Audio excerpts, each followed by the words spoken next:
वक्त 3 घंटे तक चली हुई ऑल पार्टी मीटिंग खत्म हो गई और अब संसदीय कार्य मंत्री किरण रिजिजू बयान दे रहे हैं, वो सुना देते हैं दर्शकों को। पॉलिटिकल पार्टी का फ्लोर लीडर्स ने ऑल पार्टी मीटिंग में अटेंड किया है और सबने अपना मत रखा है। हमने शुरू से अपील किया, रक्षा मंत्री आदरणीय राजनाथ सिंह जी ने शुरुआत में अपील किया कि मानसून सत्र ऐसे समय में चल रहा है कि पश्चिम एशिया में भी लड़ाई चल रही है और बाकी गतिविधि है, तो उसका प्रभाव जो है भारत को भी होता है। तो ऐसे समय में सारे पॉलिटिकल पार्टी एकजुट होकर के देश के लिए अच्छा बात रखें और देश के लिए एकजुट होकर के हम काम करें, ये अपील किया। बहुत सा पॉलिटिकल पार्टी ने अपना पॉइंट को रखा है, हमने सुना है, नोट किया है।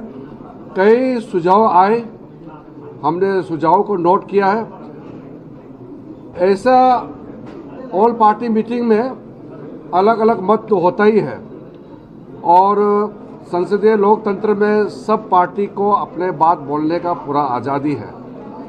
हमने सुना है, हम सिर्फ इतना ही ऑल पॉलिटिकल पार्टीज के नेताओं को आग्रह करता हूं कि उनके पॉइंट को हमने नोट किया है और इस संसद सत्र में जो बिल सरकार लेके आएंगे उसको सार्थक चर्चा के द्वारा सब सहयोग करें, अपना मत रखें और पारित करें।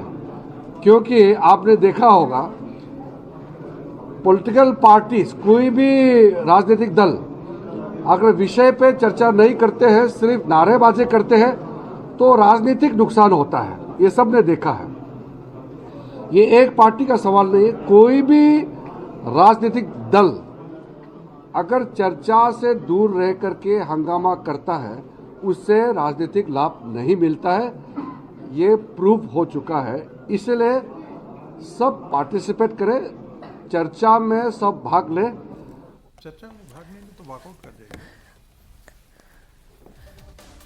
और इस बीच बड़ी खबर आपको एक बार फिर से बता दें, राज्यसभा में कल बिल पेश किया जाएगा। गृह मंत्री अमित शाह बिल पेश करेंगे, वंदे मातरम बिल, ये किरण रिजिजू कह रहे हैं। तो 3 घंटे तक चली हुई ऑल पार्टी मीटिंग खत्म होने के बाद संसदीय कार्य मंत्री किरण रिजिजू ने बयान दिया कि राज्यसभा में बिल पेश किया जाएगा। हम विपक्ष से चाहते हैं कि वो भी चर्चा में अपना साथ दें।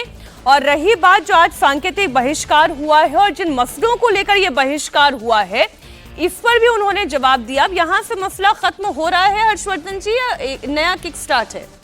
नहीं, देखिए, ये मसला खत्म हो रहा है, ये सोचना मतलब ठीक हम उसी तरह से करेंगे जैसे शुतुरमुर्ग करता है, तो ये हमारा शुतुरमुर्गी व्यवहार होगा अगर हम मान लें। किरण रिजिजू जी अच्छी बात कर रहे हैं, लेकिन जिस तरह का प्रतीकात्मक ही सही वॉकआउट हुआ और जिस तरह से जो सरकार की रणनीति दिख रही है, वंदे मातरम बिल ले आएंगे, बड़ा क्लियर कट दोनों ने अपना अपना खूंटा गाड़ लिया है। विपक्ष कहेगा उन मुद्दों पर बात करिए जिसमें राम मंदिर के चढ़ावा चोरी की बात करेगा, नीट की बात करेगा, ऐसे ऐसे ढेर सारी बातें करेगा जिसमें सोनम वांगचुक भी शामिल होंगे। सत्ता पक्ष क्या कहेगा? वंदे मातरम 150 वर्ष पूरे हो गए, जैसे जनगण मन वैसे ही वंदे मातरम को उसकी बराबरी का दर्जा। तो एक तरह से दोनों तरफ से अपनी अपनी लकीरें खींच ली गई हैं।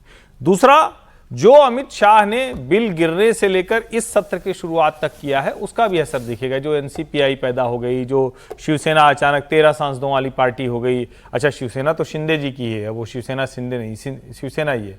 शिवसेना उबाठा की गड़बड़ हो गई है, वो बड़ा है। तो साफ साफ दिख रहा है कि पूरी तैयारी है और दोनों तरफ से इतने जबरदस्त खूंटे हैं ना कि वो नजदीक नहीं आ सकते। मध्यम मार्ग की गुंजाइश, मध्यम मार्ग की स्थिति मुझे रंच मात्र नजर आती है।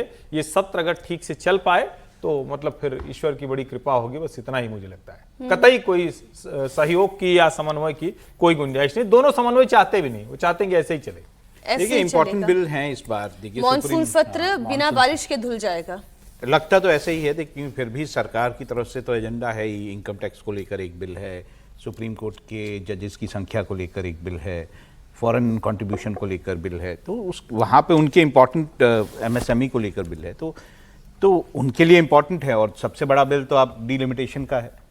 वो क्या ला पाएंगे या नहीं ला पाएंगे और क्या उस पर विपक्ष तो हमने उसमें फिर है। चर्चा तो मैंने की वही कि कहा जब कि तक ये सारे नंबर गेम को लेकर सरकार एश्योर नहीं होगी वो परिसीमन का बिल लेकर नहीं आएगी, लेकिन वंदे मातरम बिल आएगा राज्यसभा। देखिए वो तो कह ही चुके हैं और इसमें किसी का विरोध नॉर्मल मेरे को बहुमत है, खास इसमें होगा तो नहीं, two-third तो चाहिए इसमें नहीं। कोई खास विरोध भी नहीं है कि वंदे संविधान मातरम को संशोधन नहीं है भाई क्योंकि। जिस तो तरह सेट से आप करने जैसा है। जो है नेशनल एंथम के लिए जो कानून है कि उसके सम्मान जिस तरह से होना चाहिए वैसे ही वंदे मातरम का जो है सम्मान होना चाहिए, इसको लेकर ये बिल है। तो मेरे ख्याल से कोई खास विरोध इसका है नहीं, लेकिन जो मुद्दे हैं जो हर्षवर्धन जी भी कह रहे थे वो तो है ही।